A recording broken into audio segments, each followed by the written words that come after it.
सार वचन राधा स्वामी वार्तिक भाग दूसरा। वचन 193। जो कोई यह ख्याल करते हैं कि हमने तो सब त्याग दिया या पोथियां पढ़ और विचार करके सब छोड़ दिया, यह बड़ी भूल और धोखा है। उनको अपने मन और इंद्रियों की परख नहीं आई। जब भोग नाना प्रकार के सन्मुख आवें, या कोई मान और आदर करे, या कोई धनवान या राजधारी बात पूछे, तब देखना चाहिए कि मन कैसा मगन होकर उनकी तरफ मुतवज्जे होता है। और जब निरादर होवे या मतलब की बात हासिल न होवे, तब कैसा दुखी होता है और क्रोध में भर आता है। इससे मालूम हुआ कि इच्छा, मान और बड़ाई और चाह, सैर और तमाशे और नामवरी की अभी बहुत जबर अंतर में धसी हुई है। जो कोई इन बातों को यानी जाहिरी त्याग और बैराग और विचार वगैरह में लगे रहने और ज्ञान के ग्रंथों के पढ़ने को परमार्थ समझता है, यह भी भूल है, क्योंकि इन बातों से मन नहीं मरता है। मन के मारने की जुगत यह है कि पूरे सद्गुरु या पूरे साध की सेवा और उनका सत्संग और रूखा सूखा टुकड़ा खाकर उनकी जुगत यानी स्वर शब्द मार्ग के अभ्यास में मन को जोड़ना। और जब इन बातों का जिक्र भी नहीं, तो मन कैसे बस आवेगा और परमार्थ कैसे बनेगा। और जब हाल यह है कि जबान से तो कहते हैं कि इस लोक और परलोक के विषय भोग काग विष्ठा के समान हैं, और मन में चाह और तलाश उन्हीं भोगों की धरी हुई है, तो फिर उनको क्या फायदा होगा। अफसोस है कि वह ऐसे गाफिल हैं कि उनको यह भी तमीज नहीं होता कि हम कहते क्या हैं और करते क्या हैं। पर संसार उनसे भी ज्यादा गाफिल है कि उन्हीं को परमार्थी जानता है और डूबे हुओं के पीछे लगकर डूबता चला जाता है। वचन 194। बाजे विद्यावान ऐसा कहते हैं कि भोगों की चाह और काम क्रोध आदि मन और इंद्रियों के स्वभाव हैं और जीव का स्वरूप इनसे न्यारा है, और जो उसको विचार करके समझ लिया तो यह उसका कुछ बिगाड़ नहीं कर सकते। अब समझना चाहिए कि यह बड़ा धोखा है कि जब भोग और विलास की चाह और मन इंद्रियों के विकार उनके स्वभाव हुए, फिर संसारी जीव और ज्ञानी में क्या भेद हुआ। जैसे वह इनके फल 84 में भोगेंगे, ये भी ऐसे ही भोगेंगे, क्योंकि भोगते वक्त दोनों एक से आसक्त होकर अपने आपे को भूल जाते हैं।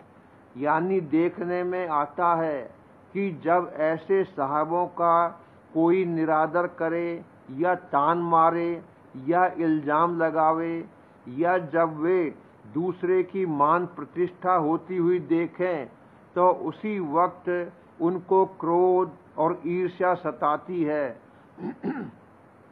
और जब आशा किसी भोग की पूरी न होवे तो दुखी होते हैं और अनेक जतन उसके पूरे होने के लिए करते हैं, और हर एक से मदद चाहते हैं और सवाल करते हैं। अब गौर करना चाहिए कि यह क्या हालत है।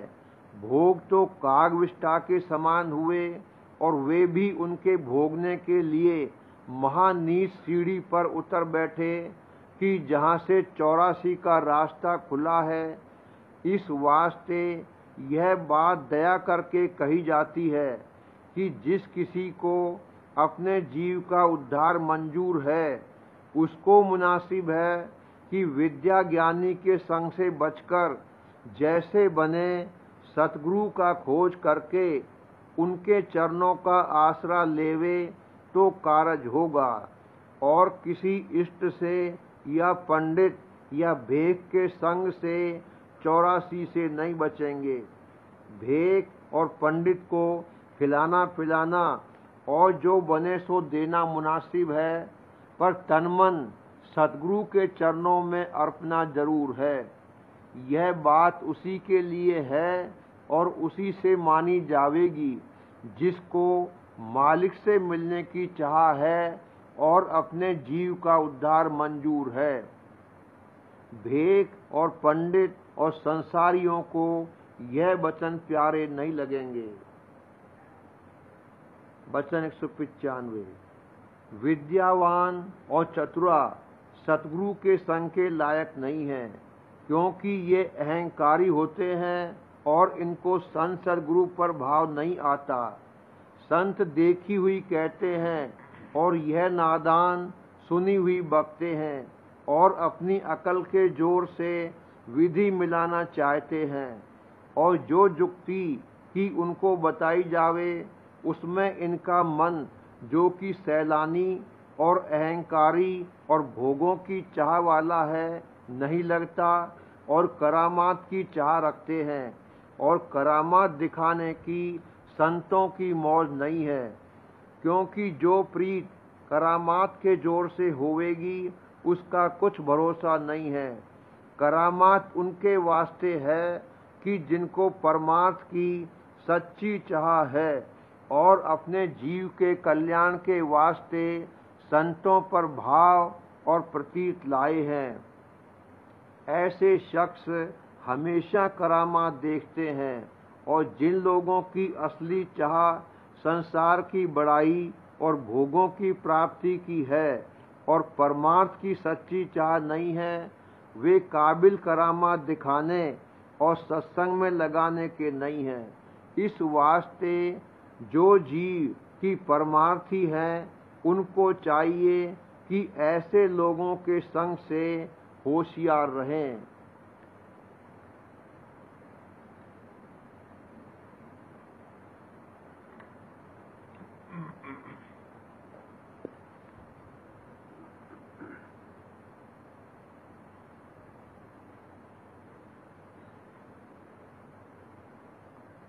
बचन बाबूजी महाराज, दूसरा भाग, सिलसिला बचन 83।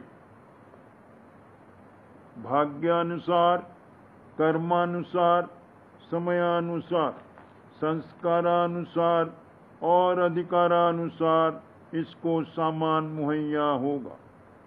जो इसके भाग में आ गया है, जितनी इसके पास पूंजी है, उसमें इसको इख्तियार है, जो चाहे सो करे। पूंजी चैतन्यता की है, जो अंतर्गत चैतन्य है वह तो अटूट है, उसमें भाग या विभाग नहीं हुए हैं। जितने पर्दे और गिलाफ उस पर चढ़ गए हैं और जिस बैरूनी गिलाफ में वो कार्रवाई कर रहा है, उसके हिसाब से इसका भाग है। एक भाग और संस्कार तो सबका एक है कि जिससे मनुष्य देह मिली। इस भाग का बड़ा भारी हल्का है। इस भाग के फिर विभाग हो गए हैं, जिससे उस हल्के में बहुत से दर्जात हैं, जिसके मुताबिक सब अलग अलग और भिन्न भिन्न है। एक जंगली आदमी है जिसमें कुछ भी अकल और समझ बूझ नहीं है, पशुओं की तरह बरतता है। उसी हल्के में एक वो आदमी है जो बड़ा अक्लमंद, बुद्धिमान और विद्वान है। उसी हल्के में एक गरीब है और एक अमीर है। उसी हल्के में एक वो आदमी है जो भोग भोगता है और विषय कमाता है। दूसरा वो शख्स है जो मालिक की भक्ति कर रहा है। संस्कार तो एक ही है, मगर अधिकार अलग अलग है। एक को परमार्थ कमाने का अधिकार है, दूसरे को नहीं है, वो पाप कर्म कमाता है। कहने का मुद्दा ये है कि भाग और हैसियत के अनुसार सामान मिलेगा और अपने हल्के में इसको पूरी आज़ादी है कि जो इसका जी चाहे सो करे। मालिक कोई रोक टोक और जबरदस्ती नहीं करेगा। यही फ्री विल, आज़ादी या तदबीर है जिसका हल्का महदूद है। मगर ये फ्री विल और आज़ादी देकर मालिक ने इसको छोड़ नहीं दिया है। मालिक प्रेम का महाभंडार है। उस प्रेम के आकर्षण और कशिश में सब आकर्षित और खिंचे हुए हैं। वो सबको खींचे हुए है। अगर सब रचना मालिक की कशिश में खिंची हुई न होती तो कोई वजूद कायम नहीं रह सकता था। वही कशिश संभाल और रक्षा कर रही है। उसके आकर्षण से कोई खाली नहीं है।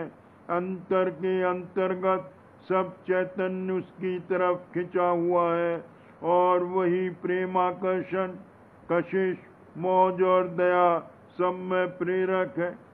मन और माया के संग से जो चाहे और आशाएं पैदा हुई है सब आर्जी है, झूठी है, असत्य है, हमेशा कायम नहीं रहेंगी, एक दिन सब नाश होंगी।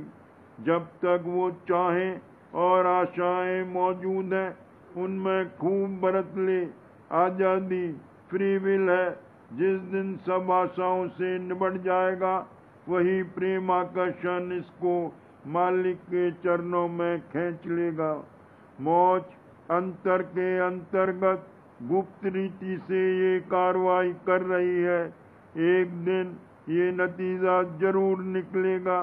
यह प्रीडेस्टिनेशन भाग्य पहले से मुकर्रर है, यानी इसकी कुल चैतन्यता गिलाफों में से निकलकर संपूर्ण अंग में खिलकर पूरी कार्रवाई में आकर मालिक के प्रेम और आनंद में आनंदित हो।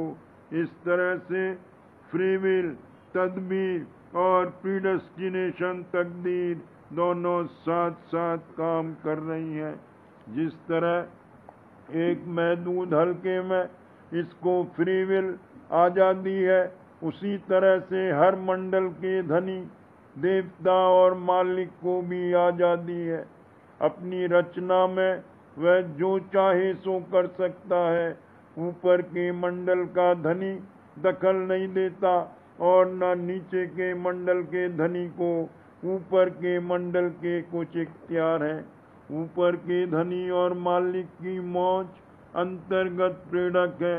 हुक्म उसका चलता है जो कि उस रचना या मंडल का मालिक है। इस तरह से अंतर के अंतर्गत तो कुल मालिक की मौज प्रेरक है। बाकी अपने अपने मंडल, देश और हल्के में वहाँ के देवता का हुक्म चलता है। वो जब चाहे तब अवतार धारण करके आ सकता है और अपने अधिकारी जीवों को वहाँ तक की नजात बख्श सकता है। ब्रह्म ने बराबर अवतार धारण किए और उस वक्त में जो अधिकारी जीव थे उनसे अपने दर्जे के परमार्थ की कार्रवाई करा के उनको अपने पद में पहुंचाया। समय और अधिकार के बमुजिब हर मुकाम के मालिक ने अवतार लिया और अपनी भक्ति चलाई। जिसने उस भक्ति की कमाई की उसको वो भगवंत मिला। सब भक्ति एक नहीं है। हर मत की हैसियत 3 बातों पर मुनहसर है।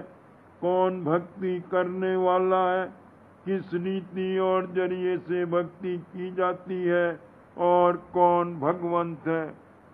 ये पहचान है। भक्ति करने वाले के पास कितनी चैतन्यता की पूंजी है, इस बात पर नजर होनी चाहिए। पुराने आचार्यों और उनके अभ्यासियों और अनुयायियों ने ऊपर लिखी पहचान करके ही अपने उपास्य की भक्ति की और उससे जाकर मिले। मगर उनके बाद वो तफरीक तो लोग भूल गए और अकल से बातें बनाने लगे कि सब एक है, सब मत और भक्ति एक है। ऐसे लोगों को कभी कुछ हासिल नहीं होगा। परमार्थ का मसला यहाँ की अक्ल से हल नहीं हो सकता। सिर्फ किताबें पढ़ने से ये भेद नहीं मालूम होगा। बिना अंतर की पोथी पढ़े हुए कुछ नहीं होगा। मिसाल के तौर पर एक छोटी सी बात कही जाती है। एक आदमी कहता है खुदा है, दूसरा कहता है खुदा नहीं है। इस पर रोज झगड़े, वाद विवाद, बहस मुबासे और सभाएं होती हैं। बहुत से आदमी मिलकर इस पर विचार करते हैं, लेक्चर देते हैं, किताबों पर किताबें लिख दी गई, मगर आज तक ये तय नहीं हो सका कि खुदा है या नहीं। अगर ये मसला तय हो जाता तो फिर ये झगड़ा तो हमेशा के लिए बंद हो जाता। ये रीति ही नहीं है। बाहर की पोथियों को बालाए ताक रख दो, घट की पोथी खोलो और पढ़ो तो मालिक का भेद कुछ मालूम होगा। इसी तरह से निरात्याग बैराग भी सब बेकार है। वैसे तो कोई काम करो निष्फल नहीं जाएगा, उसका कर्म फल मिलेगा। त्याग बैराग भी किसी दर्जे में ठीक है, मगर उससे ये नहीं हो सकता कि तत्काल कोई परमार्थ का लाभ मिले। अनुराग सहित त्याग बैराग की महिमा है। बिना मालिक के अनुराग के बैराग निष्फल है। जिस दर्जे का भाग जागा है उसी दर्जे का ये परमार्थ इख्तियार कर सकता है। जैसा कि ऊपर कहा गया है, आस के अनुसार बास मिलता है और उस आस को पूरा करने वाला देवता धनी और मालिक का ये इष्ट धारण करता है। उसके लिए इसका अंतर हामी देता है, किसी और का इष्ट धारण नहीं कर सकता। उसकी प्रतीत नहीं आवेगी। जब एक आस क्षीण हो ले तब उससे ऊंचे दर्जे की दूसरी आशा पैदा होगी। इस तरह से होते होते जब सब आरजी चाहे कट जाए, सिर्फ शेष मात्र बाकी रह जाए, तब निज भाग आदि भाग के उदय होने का वक्त आवेगा और तब निज परमार्थ के कमाने के लिए आमादा हो सकता है। यहाँ आस काटने का कायदा त्रास से है। पहले आस के अनुसार बास मिलता है, तब उसको पूरी करने के लिए ये कार्रवाई करता है और उसको भोगता है और खुश होता है। कुछ काल उसको भोगने के बाद उसमें थकाव पैदा होता है, वो क्षीण होने लगती है, तब त्रास होती है। यहाँ कोई चाह और आस बिना त्रास के नहीं कट सकती, जरूर त्रास होगी। जब त्रास होगी तब उस आस से छुटकारा होगा। एक आस के बाद दूसरी आस पैदा होती है, उसमें फिर त्रास होती है। इस तरह से ये आस त्रास का चक्कर चला ही करता है। काल और माया इसको फंसा ही रखते हैं। कभी आशाओं से छुटकारा नहीं होता। आशाओं के काटने की वो रीति बेअंत है, मगर किसी हालत में पहुंचकर ये मुमकिन हो सकता है कि जो आशाएं बिना भुगते हुए न कट सकें, उनको तो भुगत कर और उनमें बरत कर काटा जाए। बाकी को इस रूप में आने से पहले ही अंतर में काट दी जावे, ताकि बाहर में न भुगतनी पड़े। इस रीति से छुटकारा मुमकिन है। अगर ऐसा मुमकिन न होता तो कभी छुटकारा हो ही नहीं सकता था। जब तक ये हाल है कि बिना त्रास यानी दंड के आस नहीं कट सकती, तब तक मालिक दखल नहीं करता। दंड देने का काम काल के सुपुर्द है। विष को विष से मारना काल की नीति है। मालिक के यहाँ दंड नहीं है। मालिक विष को अमृत पिलाकर मारता है। काल और माया जीव को फंसाए रखने की भरपूर कोशिश कर लें। जब वो थक जावें, यानी जब मन और माया की आरजी ताकतें क्षीण हो लें और सिर्फ शेष मात्र बाकी रह जाए, तब मालिक दखल देता है। गोया उसने काल को, जो जुए में छूट कहलाती है, दे रखी है। इसी को काल का कर्जा चुकाना कहते हैं। जब काल का कर्जा चुक जाएगा, तब ये मालिक की शरण कबूल करेगा। उस वक्त जैसा कि ऊपर बयान किया गया है, कुछ आशाएं बाहर में भुगत कर काटी जाएंगी और बाकी को जहां उनके नक्श मौजूद है वहां अमृत से सींच कर काट दी जावेंगी। जो चीज वृक्ष से पलती थी उसको अगर अमृत दिया जाएगा तो वो सूख जाएगी, जलकर खाक हो जाएगी। अंतर में जो रूह की धार आ रही है वही अमृत की धार है।